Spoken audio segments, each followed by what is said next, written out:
Well, obviously we had, an abysmal night shooting the ball. About the beginning of the first and the beginning of the third quarter. Those two stretches really hurt us. 23-10, I think, to begin the first, and 21-7 maybe to begin the third. So, we just got to be better. We got to be better in the beginning of the quarters and control the things we can control. It'd be interesting to go back and look at how many of our shots were open. I think a lot of them were. And when you shoot as many free throws as we did, that means we were attacking the rim. So I don't think philosophically what we did tonight offensively was that far off from who we want to be. You could argue during certain stretches for more ball movement, but there's times when they take something away and we get guys that are put in a position where they have to create and make a play. That's the way the game is. Let me ask you about the other end of the floor. It seemed like they got a lot of back cuts. There were some defensive communication issues. Usually that you guys are pretty good at that kind of stuff. Yeah. So well, no question, Andy. Our defensive rating, I think, was like 98, which would lead the league by a large margin. So it's difficult to say that we played poor defense, but there were numerous plays. But we did. Overall. There was some things, there's some periods where we got stops, and that really helps our offense. But the breakdowns that occurred, particularly in the beginning of the game, when you're trying to come back and trying to make plays, you're susceptible to those types of back cuts, and those are breakdowns. This guy losing sight of man and ball, and we'll continue to work at those things and work at the habits, but we spend a lot of time on those things, and we've got to continue to do that. And I think the focus, as much as anything, is what we need. Communication is the biggest issue defensively. Some of those, there's a back screen, we don't talk, give up a layup. There should be a switch. There's transition where somebody gets loose, and we just can't afford those.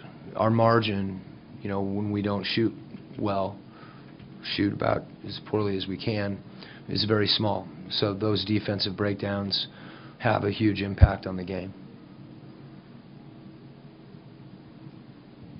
Quinn, how would you kind of grade your team's overall communication right now? I just said it. Well, but also on offense, it seemed like, again, guys passing up some shots and maybe some frustration boiling over a little bit. Yeah, when you have the ball on offense, it's not like, you're talking the whole time. Defense is a little different when you talk about communication because you're reacting to what they're doing. I thought the physicality that they had early in the game impacted us, but as far as talking on offense, it really comes down to execute. If we passed up some shots, we probably did, but we certainly took a few. And that's what we need to do. We need to take those shots. If we make more shots, it's a different game. If we control, more situations defensively, it's a different game. That's playing better. But as far as our communication offensively, I thought Ricky was trying to lead. We had, we just didn't make a shot. We're 9 for 39. So, yeah, we did pass up some, and when we pass them up, we usually don't get as good a shot after that. We have to take those shots, or we have to drive the ball quickly. Sorry to go back to shooting again, but so overall, were you happy with the shot selection? And as far as shooting 39 threes, is that good for you to shoot that many? Well, if we made a bunch of them, we'd feel great about it. So you've got to be willing to shoot them, and that means being willing to miss some of them. So it's if we're not used to shooting that many threes, like the whole league is shooting that many threes. Like Houston shot that many threes, and it was pretty tough to defend. So I just want them to be good shots, and we'll look at the film.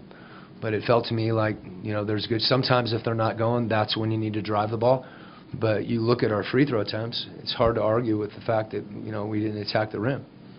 So it's kind of, you don't want to start passing shots up I want our guys to stay aggressive, and those things come around eventually. It's hard when you have a night like this. It's difficult to win, but again, that's where we need to focus on the things that we can control. One of the things you can control is taking good shots and attacking, and I think by and large there's a lot of open shots.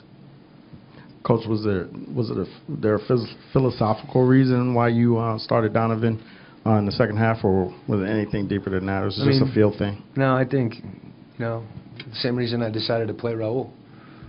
We started the game, 23-10 in the first quarter, and so we're going to try to win the game, and if that means, I've said it, Tony, you've heard me say it the whole year that, our team is going to be a team that has to be prepared to play in all situations. So the fact that the starting lineup changed in the third quarter, to me, is the smallest of small things. And, Rodney did a great job. Rodney came in with a great mindset. He didn't shoot. He just shot the ball. He was 0 for 5 in the first quarter. That's not punishing Rodney as much as it is, there's none of that there.